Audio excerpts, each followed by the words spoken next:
Good morning students. तो हम EVS का chapter 6 leaves in our lifes पढ़ रहे हैं। तो आज हम इसमें पढ़ेंगे leaves food factories of a plant. मतलब पत्तियां। Leaves are the source of food. They make food for the plant with the help of a special green pigment called chlorophyll. चलिए, leaves are the source of food मतलब पत्तियां क्या हैं? भोजन का स्रोत हैं।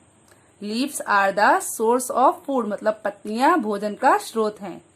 दे मेक फूड वे बनाते हैं क्या? भोजन। फॉर द प्लांट पौधों के लिए।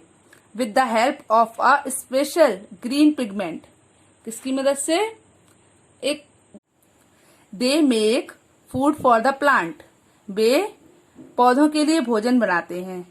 With the help of a special green pigment किसकी मदद से?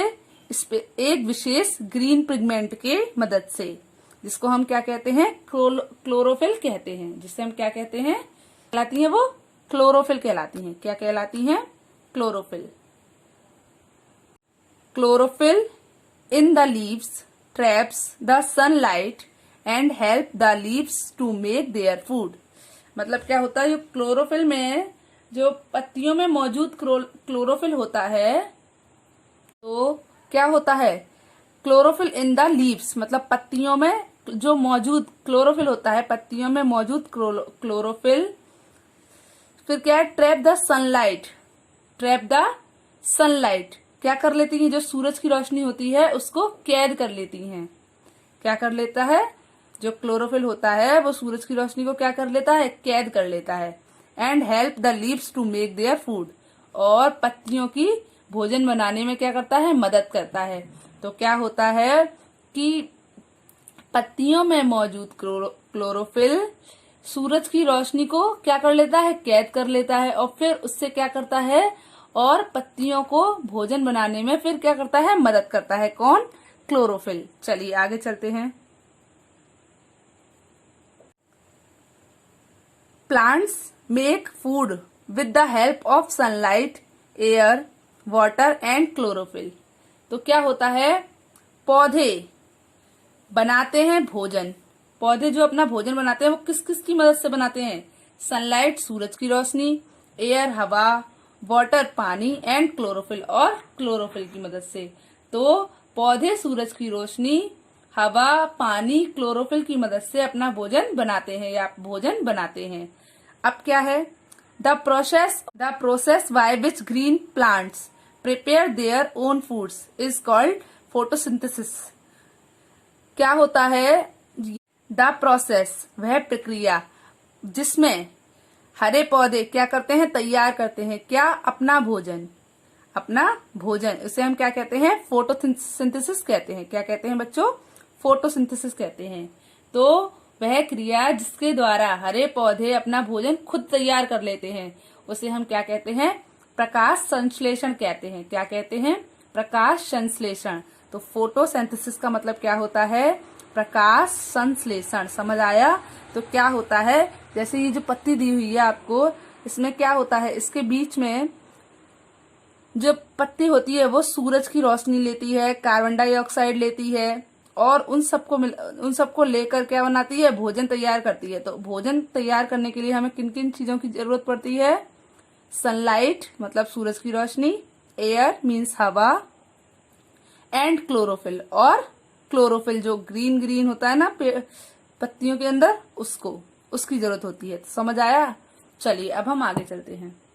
अब हमारी जो नेक्स्ट हेडिंग है वो क्या है? शेडिंग ऑफ लीव्स मतलब पत्तियों का गिरना। क्या? पत्तियों का गिरना। Most plants shed their leaves once a year. Most plants shed their leaves once a year मतलब अधिकतर जो पौधे होते हैं वो एक बार मतलब एक साल में एक बार अपने पत्ते गिरा देते हैं। मोस्ट प्लांट्स मतलब अधिकतर पौधे शेड गिराते हैं देयर लीव्स अपने पत्तों को या अपनी पत्तियों को वंस अ ईयर एक साल में। तो क्या होता है? अधिकतर पौधे एक साल में एक बार अपने पत्ते गिरा देते हैं। समझ आया?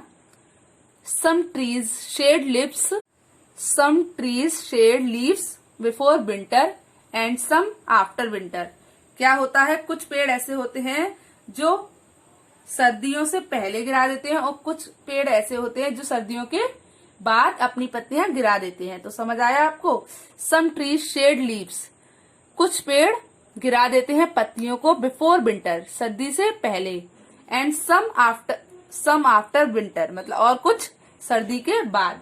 तो क्या होता है कि कुछ पेड़ सर्दियों से पहले और कुछ पेड़ सर्दियों के बाद क्या करते हैं, अपने पत्तों को गिरा देते हैं। चलिए आगे पढ़ते हैं अब। Once leaves fall from trees, मतलब एक बार पेड़ों से पत्तियां जो गिर जाती हैं, दे ड्राई स्लोली, और वे क्या होती रहती हैं, धीरे धीरे करके सूख जाती हैं। एक बार जो पत्तियां पेड़ों से गिर जाती हैं, मतलब पेड़ों से गिर जाने के बाद जो पत्तियां होती हैं वे क्या हो जाती हैं, धीरे धीरे करके सूख जाती हैं। Once leaves fall from trees, क्या होता है, वंस एक बार, पेड़ों से गिरने के बाद पत्तियां क्या हो जाती हैं, दे ड्राई स्लोली, वे धीरे धीरे कैसी हो जाती हैं, सूख जाती हैं। Do not burn dry leaves, क्या नहीं करना चाहिए हमें, सूखी पत्तियों को मत जलाओ। एज दे कॉज पॉल्यूशन, वे प्रदूषण का कारण हो सकती हैं। क्या हो सकती हैं, वे प्रदूषण का कारण बन जाती हैं। जब हम सूखी पत्तियों को जला देते हैं तो क्या होता है, वे प्रदूषण का कारण बन जाती हैं। इसलिए हमें क्या नहीं करना चाहिए, हमें सूखी पत्तियां नहीं जलानी चाहिए ताकि प्रदूषण ना हो। तो क्या हो गया, do not burn dry leaves, मतलब सूखी पत्तियों को मत जलाओ। एज दे कॉज पॉल्यूशन, वे क्या होती हैं, वे क्या करती हैं, पॉल्यूशन का कारण होती हैं। जो सूखी पत्तियां हम जलाते हैं तो वो किसका कारण होती हैं, पॉल्यूशन का कारण होती हैं। डिग अ डीप पिट, मतलब एक गहरा गड्ढा खोदो, इन द ग्राउंड, किसमें, जमीन में एक गहरा गड्ढा खोदो। एंड पुट ड्राइड, और जो आपकी सूखी हुई पत्तियां हैं वो उसमें डाल दो। Fallen leaves into the pit, और जो सारी पत्तियां हैं वो किसमें भर दो, पिट में भर दो, गड्ढे में भर दो। क्या करना है, जो सारी पत्तियां, फिर जब भी सूखी पत्तियां गिरे तो उनको किसमें भरना है, उस गड्ढे में डालते जाइए। तो जमीन में एक गहरा गड्ढा खोदें और उसके अंदर क्या, जो सूखे पत्ते हैं, सूखे गिरे हुए पत्ते हैं, उन्हें उस गड्ढे के अंदर डालें। आगे पढ़ते हैं। House hold garbage like vegetable peels, egg shells, paper, pencil shaving etc। तो मतलब घर के कचरा, जो घर का कचरा होता है, हाउस होल्ड गार्बेज मतलब घर का कचरा, जैसे जो हमारी वेजिटेबल्स होते हैं उनके छिलके, अंडे के जो ऊपर का शेल होता है मतलब छिलका होता है उसको कह रहे हैं, पेपर कागज, पेंसिल शेविंग जो हम पेंसिल शार्प करते हैं उसकी जो कचरा होता है वो आदि। Can also be added to the pit, अब जो हमने गड्ढा खोदा जिसमें हमने सूखी पत्तियां डाली उसमें हम ये सब भी डाल सकते हैं। जो भी हमारे घर का कचरा होता है वो भी हम क्या करेंगे, किसमें डालेंगे, उस गड्ढे में डाल सकते हैं। Cover the pit with a thick layer, क्या करना है अब जो हमको क्या करना है, हमने उस गड्ढे को हमें ढकना है विथ अ थिक लेयर, एक मोटी परत से। तो एक मोटी परत से गड्ढे को ढको। ऑफ अ मड, मिट्टी के, तो मिट्टी की एक मोटी परत से क्या करना है, उस गड्ढे को ढको। एंड लीव इट, और छोड़ दो। Under for a month two, and leave it, और उसे छोड़ दो। अंडर फॉर अ मंथ और 2, तो क्या हो गया, अब इसे 1 या 2 महीने के लिए छोड़ दें। अंडर फॉर अ मंथ और 2 मतलब 1 या 2 महीने के लिए अब इसे छोड़ दो।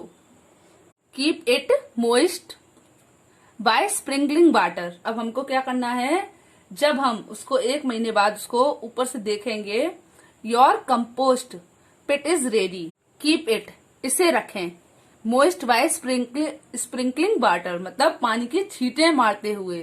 तो इसे हमें क्या करना है, पानी की छींटें मारकर इसे नर्म रखना है। कैसा रखना है, सॉफ्ट रखना है।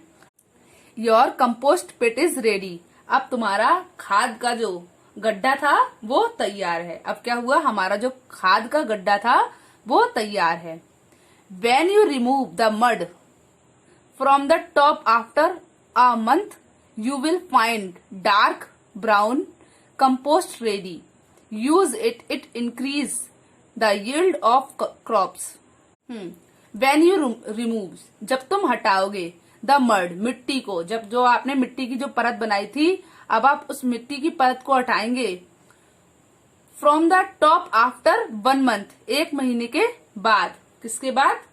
जब हम 1 महीने के बाद उसके ऊपर से मिट्टी को हटाएंगे, मिट्टी को निकालेंगे. यू विल फाइंड, तो तुम क्या पाओगे? Dark brown compost ready. तो मतलब क्या पाओगे तुम? गहरा भूरा कलर का, गहरा भूरे कलर की खाद तैयार पाओगे.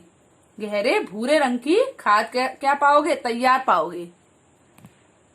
तो क्या होगा? हमको एक गड्ढा लेना है, उसमें हमें सूखी पत्तियां भी भर देनी है, और क्या करना है, जो भी हमारे घर का कचरा होता है वो सब भी हमें उस गड्ढे में डालना है. उसके बाद उसको एक मोटी मिट्टी की परत से ढक देना है और छोड़ देना है कम से कम 1 या 2 मंथ के लिए. फिर क्या करना है, उसमें हमें धीरे धीरे थोड़ा थोड़ा पानी की छींटे मारते रहना है. जब हम उसको पानी की छींटे मारते रहेंगे तो 1-2 महीने बाद जब हम उसकी ऊपर की मिट्टी को हटाएंगे तो हम क्या पाएंगे? देखेंगे कि डार्क मतलब गहरे भूरे रंग की खाद तैयार हो गई है या तैयार मिलेगी. जब हम गहरे भूरे रंग की खाद तैयार मिलेगी. Use it increase the yield of crops. अब हमें क्या करना है? फसलों की उपज को बढ़ाने के लिए इसका उपयोग करना है. क्या? यूज इट, इसका उपयोग करो. To increase the yield of crops मतलब जो फसल होती हैं उसको बढ़ाने के लिए, फसल की उपज को बढ़ाने के लिए. तो फसल की उपज को बढ़ाने के लिए क्या करना है? इसका उपयोग करना है. तो आपको समझ आया इतना? चलिए, good bye. Preparation of food in leaves. In this module, you will learn about the process of preparation of food in the leaves of plants. Seems like Sid is waiting for lunch while his mom is cooking his favorite dish. Let's go and see what Sid's mother is cooking. You can see that cooking a dish requires so many different ingredients. In the same way, leaves that are the food factory or the kitchen of a plant need different ingredients for making its food. These ingredients include water from the soil, carbon dioxide from the air, and sunlight. Water from the soil is absorbed by the roots of the plant. From roots, water travels through the stem to the petiole and then to the leaves. The water is distributed to the entire surface of leaves by the veins. To take carbon dioxide from air, there are stomata. Stomata are the minute openings present on the lower surface of the leaves. Through stomata, carbon dioxide moves inside the leaves. The third ingredient, that is sunlight, is trapped by chlorophyll. Chlorophyll is a special substance present on the upper surface of leaves. Once all the ingredients are present, leaves use the energy from sunlight and change water and carbon dioxide to food and oxygen. The oxygen so formed is then released in the air through the stomata. The process of preparing food by plants from carbon dioxide and water using sunlight is called photosynthesis.